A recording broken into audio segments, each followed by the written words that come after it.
ঠিক হলো তো বাবা? আবার সেই এক কথা, যা হয়েছে ঠিকই হয়েছে, এসব নিয়ে একদম চিন্তা করবি না তো।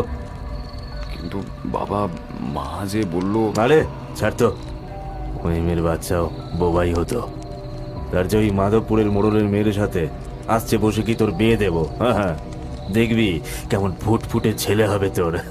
বাবা, দুর্গার কথা নতুন বউ জানতে চাইলে কি বলবো? ও তো জানবেই এটা দ্বিতীয় বিয়ে। বলবি আত্মহত্যা করেছিল, এখন থেকে সবাই সেটাই জানবে। কিন্তু গায়ের অনেকেই তো সত্যিটা জানে। কেউ যদি নতুন বউয়ের কানে তুলে দেয়। কে তুলবে কথা? আমি এ গায়ের মোড়ল, আমার বৌমার কান ভাঙানোর সাহস কার আছে? হ্যাঁ,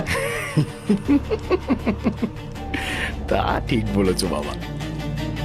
কথা শেষ করে দুর্গার দাউ দাউ করে জ্বলতে থাকা চিতার দিকে তাকায় দুজনে। চিতার আগুনটা আচমকাই ছোট হতে হতে নিভে গেল একেবারে।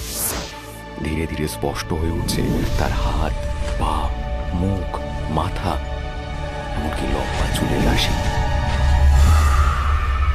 এই যে দুর্গা, হঠাৎ অভিশাপ দেওয়ার ভঙ্গিতে ডান হাতের তর্জনী তুলে ধরল সে। মরবি, সব মরবি, নির্বংশ হবি। বলতে বলতে হাওয়ায় মিলিয়ে গেল সে, আর দৃশ্যের সাক্ষী হয়ে রইল শুধু দুজন, মোড়ল আর তার ছেলে। এরপর দুর্গা সেই আধপুরা দেহ নদীর জলে ভাসিয়ে কোনো মতে পালিয়ে এসেছিল দুজন।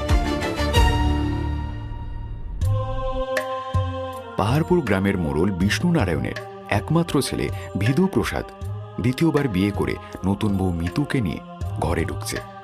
এবারে আর কোনো ভুল করেনি সে, খুব ভালো করে খোঁজ খবর নিয়ে তবে এগিয়েছে। একটা বোবা মেয়ের সাথে কতদিনই বা কাটানো যায়। দরজায় তার মা কাননবালা নতুন বউকে বরণ করে আঁচল থেকে চাবির গোছা খুলে নতুন বউয়ের হাতে দিয়ে বললেন, এই সংসারের হাল এখন থেকে তুমিই ধরবে। অন্যায়ের সাথে আপোষ করবে না কখনো। এ পাপের সংসারে কতদিন টিকতে পারো দেখো। পাপের সংসার মানে? ও কিছু না, এই তোমার ভাষণ বন্ধ করো, ঘরে ঢুকতে দাও আমাদের। হ্যাঁ হ্যাঁ, এসো এসো, ঘরে এসো।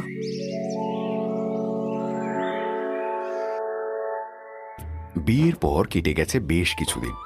সংসার একা হাতেই সামলাচ্ছে মিতু, যদিও প্রচুর চাকর বাকর থাকায় তাকে তেমন কাজ করতে হয় না। একদিন সন্ধেবেলা বাড়ির কাজের লোক পদ্ম